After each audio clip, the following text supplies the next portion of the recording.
Hi all, welcome to Study with PSC. 10th prelims previous maths questions ആണ് discuss ചെയ്യുന്നത്. First question, ഏറ്റവും ചെറിയ എണ്ണൽ സംഖ്യ 1. ആൻസർ ഓപ്ഷൻ എ 1 ആണ് ഏറ്റവും ചെറിയ എണ്ണൽ സംഖ്യ. ഇതെല്ലാവർക്കും അറിയായിരിക്കും, എന്നാലും ചിലർക്ക് ഒരു ഡൗട്ട് ഉണ്ട്, 0 ആണോ 1 ആണോ എന്ന്. അപ്പൊ അത് ഓർത്ത് വെക്കാനായിട്ട് ഒരു ക്ലൂ പറഞ്ഞുതരാം. നമ്മൾ എന്തെങ്കിലും ഒരു സാധനം എണ്ണി എടുക്കുവാണെങ്കിൽ ആദ്യം 1, 2, 3 ഒന്നിലാണ് തുടങ്ങുന്നത്, 0-ത്തിലല്ലല്ലോ.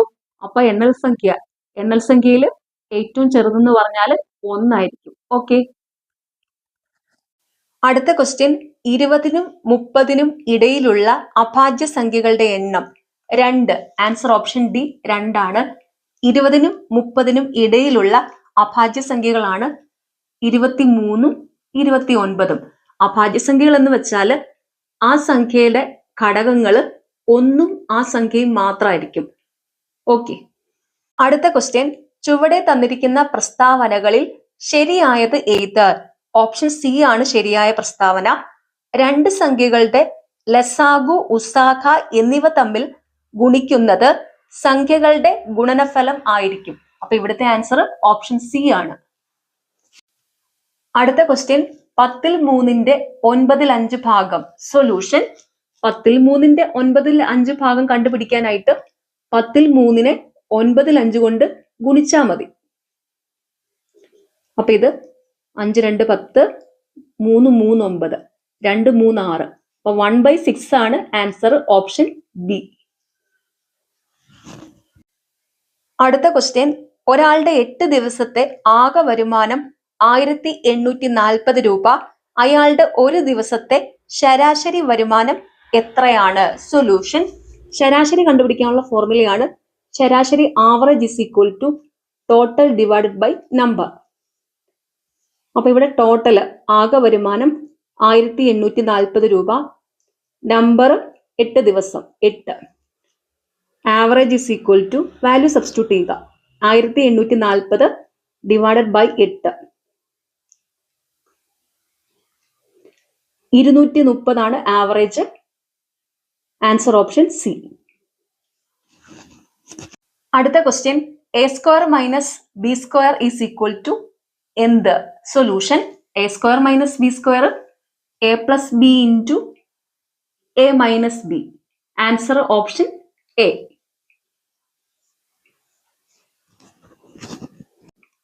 അടുത്ത ക്വസ്റ്റ്യൻ, 15 മീറ്റർ നീളമുള്ള ഒരു കമ്പി 4/3 മീറ്റർ നീളമുള്ള കഷ്ണങ്ങളാക്കിയാൽ എത്ര കഷ്ണങ്ങൾ ഉണ്ടാകും? സൊല്യൂഷൻ, 15 മീറ്ററിനെ 4/3 മീറ്റർ കൊണ്ട് ഹരിച്ചാൽ മതി. അപ്പൊ 15 ഡിവൈഡഡ് ബൈ 4/3, 15 ഇൻറ്റു 4/3, 20 കഷ്ണങ്ങൾ ഉണ്ടായിരിക്കും. Answer option B. അടുത്ത ക്വസ്റ്റ്യൻ, 7.4 സെന്റിമീറ്റർ താഴെ തന്നിരിക്കുന്നവയിൽ ശരിയായവ ഏത്? സൊല്യൂഷൻ, 7.4 സെന്റിമീറ്ററിന് ഈക്വൽ ആയത് ഏതെന്ന് കണ്ടുപിടിക്കണം. ഓപ്ഷൻ എ 7-ഉം 10-ൽ 4 സെന്റിമീറ്റർ, അതായത് 7.4 എന്ന് വെച്ചാൽ 7 പ്ലസ് 0.4 10-ൽ 4 ആണ്. അപ്പൊ ഇത് 7.4 സെന്റിമീറ്റർ തന്നെയാണ്. അപ്പൊ ഓപ്ഷൻ എ കറക്റ്റ് ആണ്. അടുത്തത് ഓപ്ഷൻ ബി, 7 സെന്റിമീറ്റർ 4 മില്ലിമീറ്റർ. സെന്റിമീറ്ററിനെ മില്ലിമീറ്ററിലോട്ട് മാറ്റാനായിട്ട് 10 കൊണ്ട് ഗുണിച്ചാൽ മതി. അതായത് ഈ 10 മില്ലിമീറ്റർ എന്ന് വെച്ചാൽ 1 സെന്റിമീറ്റർ. അപ്പൊ സെന്റിമീറ്ററിനെ മില്ലിമീറ്ററിലോട്ട് മാറ്റാൻ 10 കൊണ്ട് ഗുണിച്ചാൽ മതി. അപ്പൊ ഓപ്ഷൻ ബിയിൽ 7.4 സെന്റിമീറ്റർ എന്ന് പറയുമ്പോൾ 7 സെന്റിമീറ്റർ 0.4-നെ 10 കൊണ്ട് ഗുണിച്ചാൽ 4 വരും. അപ്പൊ സെന്റിമീറ്ററിനെ മില്ലിമീറ്റർ ആക്കാൻ 10 കൊണ്ട് ഗുണിച്ചു. അപ്പൊ ഇത് 0.4 centimetre is equal to 0.4 into 10, 4 millimetre. അപ്പൊ ഓപ്ഷൻ ബിയും കറക്റ്റ് ആണ്, 7 സെന്റിമീറ്റർ 4 മില്ലിമീറ്റർ. അടുത്തത് option C, 7.4 centimetre 74 millimetre. Correct ആണല്ലോ. സെന്റിമീറ്ററിനെ മില്ലിമീറ്ററിലോട്ട് മാറ്റാനായിട്ട് 10 കൊണ്ട് ഗുണിച്ചാൽ മതി. അപ്പൊ 7.4 centimetre into 10 is equal to 74 millimetre ആണ്. അപ്പൊ ഈ തന്നിരിക്കുന്ന ഓപ്ഷൻ എല്ലാം കറക്റ്റ് ആണ്. അപ്പൊ ഇവിടുത്തെ ആൻസർ ഓപ്ഷൻ ഡി എല്ലാം ശരിയാണ്. അടുത്ത ക്വസ്റ്റ്യൻ, ഒരു വാഹനം 36 കിലോമീറ്റർ പെർ മണിക്കൂർ ശരാശരി വേഗത്തിൽ സഞ്ചരിക്കുന്നു എങ്കിൽ ഒരു സെക്കൻഡിൽ ഈ വാഹനത്തിന്റെ ശരാശരി ദൂരം എത്ര മുന്നോട്ട് പോകും?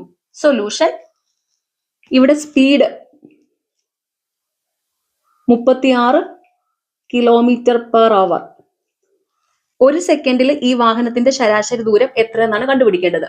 അപ്പം കിലോമീറ്റർ പെർ അവറിനെ മീറ്റർ പെർ സെക്കൻഡിലോട്ട് മാറ്റുക. കിലോമീറ്റർ പെർ അവറിനെ മീറ്റർ പെർ സെക്കൻഡിലോട്ട് മാറ്റാനായിട്ട് 5/18 കൊണ്ട് മൾട്ടിപ്ലൈ ചെയ്യുക. അപ്പൊ ഇത് speed S is equal to 36 × 5/18. 10 metre per second ആണ് ആൻസർ ഓപ്ഷൻ എ.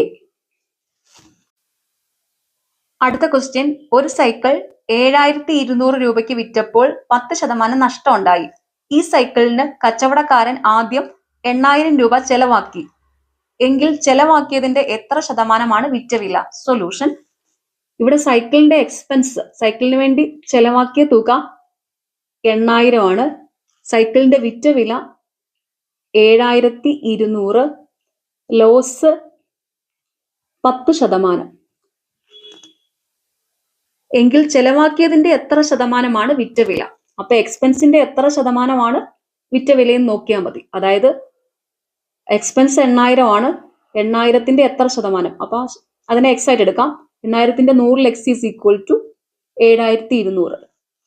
അപ്പൊ x is equal to 7200 × 100 divided by 8000.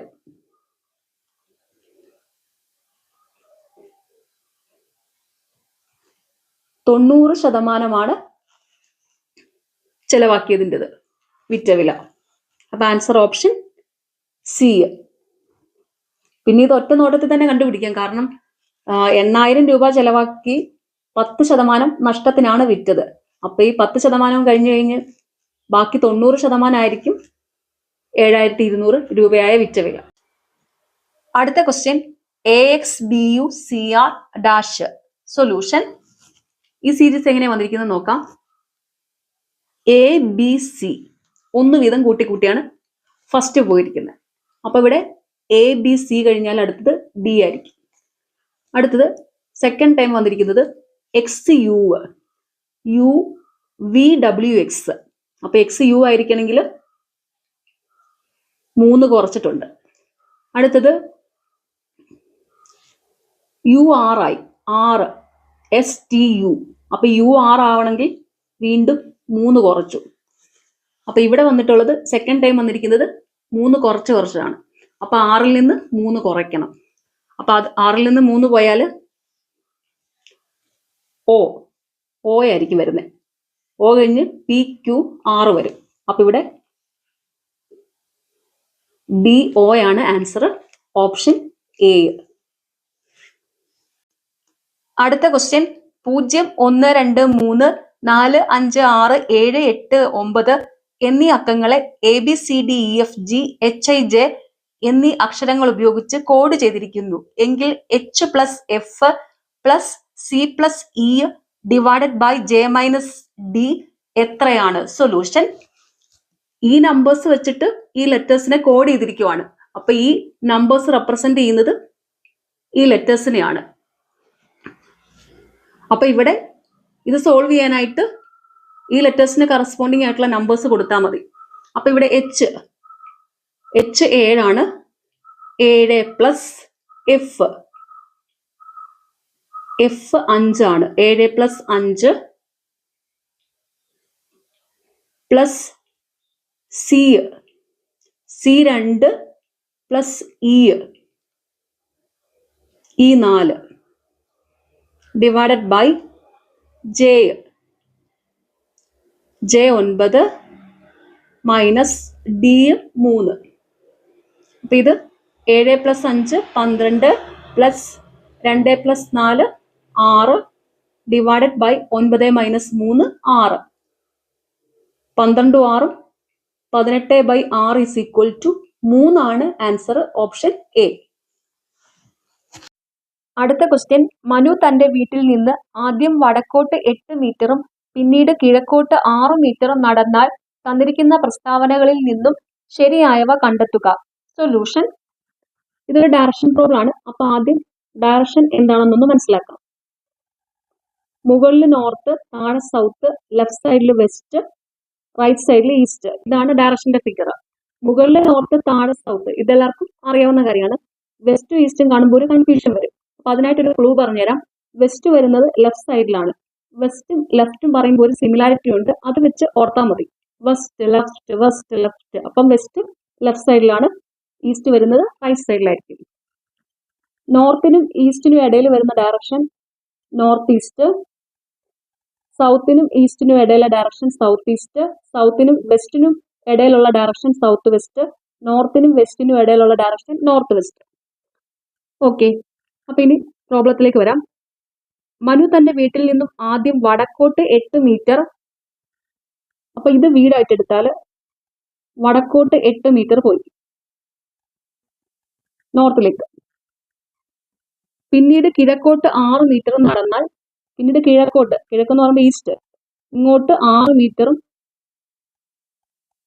നടന്നാൽ തന്നിരിക്കുന്ന പ്രസ്താവനകളിൽ നിന്നും ശരിയായവ കണ്ടെത്തുക. അപ്പം വീട്ടിൽ നിന്ന് ഇറങ്ങി ഇവിടെ എത്തി. അപ്പൊ ഈ ദൂരം എന്ന് പറയുന്നത്, ഈ ദൂരത്തെ എക്സ് ആയിട്ട് എടുത്താൽ ഇതൊരു ട്രയാങ്കിൾ ആയിട്ട് കൺസിഡർ ചെയ്യുമ്പോൾ ഇത് കർണമാണ്, ഇത് പാദം, ഇത് ലംബം. കർണം is equal to root of പാദം സ്ക്വയർ പ്ലസ് ലംബം സ്ക്വയർ ആണ്. അപ്പൊ ഈ എക്സ് ഈസ് ഈക്വൽ ടു, ഈ ദൂരം X is equal to root of പാദം സ്ക്വയർ 6 സ്ക്വയർ പ്ലസ് കർണം സ്ക്വയർ 8 സ്ക്വയർ. അപ്പം root of 6 square 36, 8 square 64, root 100 is equal to 10 metre അകലം. അപ്പൊ ഈ ദൂരം 10 മീറ്റർ ആണ്. ഈ ഡയറക്ഷൻ എന്ന് പറയുന്നത് ഇങ്ങനെ ഇങ്ങോട്ടല്ലേ, ഈ ഡയറക്ഷൻ ഇതെന്ന് വെച്ചാൽ നോർത്ത് ഈസ്റ്റ് ആണ്, അതായത് വടക്ക് കിഴക്ക്. അപ്പൊ ഇവിടെ തന്നിരിക്കുന്ന ഓപ്ഷനിൽ ശരിയായത് ഓപ്ഷൻ ബി ആണ്. മനു സഞ്ചരിച്ച കുറഞ്ഞ ദൂരം 10 മീറ്റർ ആണ്. ഇവിടെ ആൻസർ ഓപ്ഷൻ ബി ആണ്. അടുത്ത question, Rajasthan, Jaipur, Meghalaya dash. Solution. രാജസ്ഥാന്റെ തലസ്ഥാനമാണ് ജയ്പൂർ, അതുപോലെ മേഘാലയയുടെ തലസ്ഥാനം ഷില്ലോങ് ആണ്. അപ്പൊ ഇവിടുത്തെ ആൻസർ ഓപ്ഷൻ സി ആണ്. അടുത്ത ക്വസ്റ്റ്യൻ, താഴെ തന്നിരിക്കുന്നവയിൽ ഒറ്റയാനെ കണ്ടെത്തുക. ക്ഷേത്രഗണിതം, ബീജഗണിതം, അംഗഗണിതം, ഗണിതം. സൊല്യൂഷൻ. ഇവിടെ ഒറ്റയാൻ ഗണിതമാണ്, ആൻസർ ഓപ്ഷൻ ഡി. ഗണിതം എന്ന് പറയുന്ന വിഷയത്തിലെ ഉപവിഭാഗങ്ങളാണ് ബാക്കി 3 എണ്ണം. അപ്പൊ ഇവിടെ ഗണിതമാണ് ഒറ്റയാൻ. അടുത്ത ക്വസ്റ്റ്യൻ, ഒരു വരിയിൽ അമ്പാടി മുന്നിൽ നിന്ന് 10ാമതും പിന്നിൽ നിന്ന് 5ാമതും ആണെങ്കിൽ താഴെ തന്നിരിക്കുന്ന പ്രസ്താവനകളിൽ ശരിയായത് ഏത്? സൊല്യൂഷൻ. 2 ഓപ്പോസിറ്റ് ഡയറക്ഷനിലുള്ള പൊസിഷൻസ് തന്നിട്ട് ടോട്ടൽ കണ്ടുപിടിക്കാനായിട്ട് ഈ പൊസിഷൻസ് തമ്മിൽ ആഡ് ചെയ്യുക, അതിൽ നിന്ന് 1 കുറയ്ക്കുക. അതൊരു ഫോർമുല ആയിട്ട് പറയുവാണെങ്കിൽ 2 ഓപ്പോസിറ്റ് ഡയറക്ഷനിലുള്ള പൊസിഷൻസ് എമ്മും എന്നും ആയിട്ട് എടുത്താൽ total T is equal to M plus N minus 1 ആയിരിക്കും. അപ്പൊ ഇവിടെ എം 10, എൻ 5. അപ്പൊ total T is equal to 10 plus 5 minus 1, 15 minus 1, 14. അപ്പൊ ഇവിടെ ആകെ ഈ വരിയിൽ 14 പേരുണ്ട്. അപ്പൊ പ്രസ്താവന 1 കറക്റ്റ് ആണ്. വരിയിൽ ആകെ 14 പേരുണ്ട്. രണ്ടാമത്തെ പ്രസ്താവന, അമ്പാടിയുടെ മുന്നിൽ 9 പേരുണ്ട്. അപ്പം മുന്നിൽ നിന്ന് അമ്പാടി 10ാമതാ.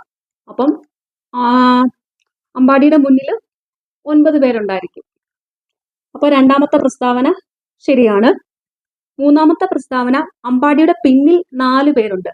അമ്പാടി പിന്നിൽ നിന്ന് 5ാമതാണ്. അപ്പൊ അമ്പാടിയുടെ പിന്നിൽ 4 പേരുണ്ടായിരിക്കും. അപ്പൊ പ്രസ്താവന 3 ശരിയാണ്. അപ്പൊ ഇവിടെ തന്നിരിക്കുന്ന ഓപ്ഷൻ അനുസരിച്ച് പ്രസ്താവന 1, 2, 3 ശരിയാണ്. അപ്പൊ ആൻസർ ഓപ്ഷൻ സി ആണ്. അടുത്ത ക്വസ്റ്റ്യൻ, കണ്ണന് സച്ചുവിനേക്കാൾ ഉയരമുണ്ട്. അരുണിന് ഉണ്ണിയേക്കാൾ ഉയരക്കൂടുതലാണ്. ഉണ്ണിക്ക് സച്ചുവിനേക്കാൾ ഉയരം കുറവാണ്. അരുണിന് കണ്ണന്റെ അത്ര ഉയരമില്ല എങ്കിൽ ഏറ്റവും ഉയരം ആർക്കാണ്? സൊല്യൂഷൻ, ഏറ്റവും ഉയരമുള്ള ആളെ കണ്ടുപിടിക്കണം. അപ്പൊ ഇതിനായിട്ട് less than greater than simple use ചെയ്യാം. ഇതാണ് സിമ്പിൾ. ഈ സിമ്പിൾ ഇവിടെ ഗ്രേറ്ററും ഇവിടെ ലെസ്സും ആയിരിക്കും. അത് ഓർത്ത് വെക്കാൻ ഒരു ക്ലൂ പറഞ്ഞുതരാം. ഇവിടെ ഈ വാ തുറന്നിരിക്കുന്ന ഭാഗം എന്ന് ഓർക്കുക. ഇത് വായ അടഞ്ഞിരിക്കുന്ന ഭാഗം. വാ തുറന്നിരിക്കുന്ന ഭാഗം ഗ്രേറ്റർ ആയിരിക്കും, വായ അടഞ്ഞിരിക്കുന്ന ഭാഗം ലെസ് ആയിരിക്കും. അപ്പൊ ഇവിടെ കണ്ണന് സച്ചുവിനേക്കാൾ ഉയരമുണ്ട്. Kannan greater than Sachu. അരുണിന് ഉണ്ണിയേക്കാൾ ഉയരം കൂടുതലാണ്. Arun greater than Unni. ഉണ്ണിക്ക് സച്ചുവിനേക്കാൾ ഉയരം കുറവാണ്. Unni less than Sachu. അരുണിന് കണ്ണന്റെ അത്ര ഉയരമില്ല. അരുണിന് കണ്ണന്റെ അത്ര ഉയരമില്ലെന്ന് പറയുമ്പോൾ അരുൺ ലെസ് ദാൻ കണ്ണൻ. അപ്പൊ ഇനി ഇതിനെ ഒന്ന് അറേഞ്ച് ചെയ്യാം. അപ്പൊ ഇവിടെ Kannan greater than Sachu. Sachu greater than ഉണ്ണിയാണ്. അതുപോലെ സച്ചുവിനും ഉണ്ണിയേക്കാൾ ഉയരം കൂടുതലുണ്ട്. അരുണിനും ഉണ്ണിയേക്കാൾ ഉയരം കൂടുതലുണ്ട്. അപ്പൊ ഇവിടെ സച്ചു ഓർ അരുൺ വരും. ഉണ്ണി. അരുണിന് കണ്ണന്റെ അത്ര ഉയരമില്ല. അപ്പൊ ഈ ഇതില് വലിയ ഉയരം കൂടിയ ആള് കണ്ണനും ഉയരം കുറഞ്ഞ ആള് ഉണ്ണിയാണെന്ന് മനസ്സിലായി. ഈ സച്ചുവിന്റെ അരുണിന്റെയും പൊസിഷനിൽ ഒരു കൺഫ്യൂഷൻ ഉണ്ട്. പക്ഷെ മിക്കവാറും ഇത് വരേണ്ടത് ഇങ്ങനെ അരുണായിരിക്കും കണ്ണന്റെ അടുത്ത് വരുന്നത്. കാരണം അരുണിന് കണ്ണന്റെ അത്ര ഉയരമില്ലെന്ന് പറയുമ്പോൾ അരുണായിരിക്കും കണ്ണന്റെ അടുത്ത് വരുന്നത്. അപ്പം Kannan greater than Arun greater than Sachu greater than Unni ആയിരിക്കും. അപ്പൊ ഇവിടെ പൊക്കം ഏറ്റവും കൂടിയത് കണ്ണനാണ്. അപ്പൊ ആൻസർ ഓപ്ഷൻ എ, ഉയരം കൂടുതൽ കണ്ണനാണ്. അടുത്ത ക്വസ്റ്റ്യൻ, കലയുടെ വയസ്സിന്റെ 9 മടങ്ങിനോട് 5 കൂട്ടിയാൽ അവളുടെ അച്ഛന്റെ വയസ്സ് കിട്ടും. അച്ഛന്റെ വയസ്സ് 50 ആയാൽ കലയുടെ വയസ്സ് എത്ര? സൊല്യൂഷൻ, കലയുടെ വയസ്സാണ് കണ്ടുപിടിക്കേണ്ടത്. അച്ഛന്റെ വയസ്സ് തന്നിട്ടുണ്ട് 50 വയസ്സ്. കലയുടെ വയസ്സിന്റെ 9 മടങ്ങിനോട് 5 കൂട്ടിയാൽ അവളുടെ അച്ഛന്റെ വയസ്സ് കിട്ടും. അപ്പൊ 9k + 5 ഈസ് ഈക്വൽ ടു 50. അപ്പൊ 9k is equal to 50 - 5 45. 9k is equal to 45. therefore k is equal to 45/9 5. 5 വയസ്സാണ് കലയ്ക്കുള്ളത്. Answer option A. Last question, ഒരു ഘടികാരം നിശ്ചലമായാൽ ദിവസം എത്ര പ്രാവശ്യം അത് കൃത്യസമയം കാണിക്കും? 2 പ്രാവശ്യം. Answer option B. അതായത് ഒരു ക്ലോക്ക് രാവിലെ 8 മണിക്ക് നിശ്ചലമായെന്ന് വിചാരിക്കുക. അത് രാവിലെ 8 മണിക്കും കൃത്യസമയം കാണിക്കും, വൈകുന്നേരം 8 മണിക്കും ആ കൃത്യസമയം തന്നെ കാണിക്കും. അങ്ങനെ 2 പ്രാവശ്യം ഒരു ദിവസം അത് കൃത്യസമയം കാണിക്കും. ഓക്കെ. അപ്പൊ നിങ്ങൾക്ക് ഈ ചാനൽ ഇഷ്ടപ്പെടുന്നുണ്ടെങ്കിൽ സബ്സ്ക്രൈബ് ചെയ്യണം, സപ്പോർട്ട് ചെയ്യണം. Thank you.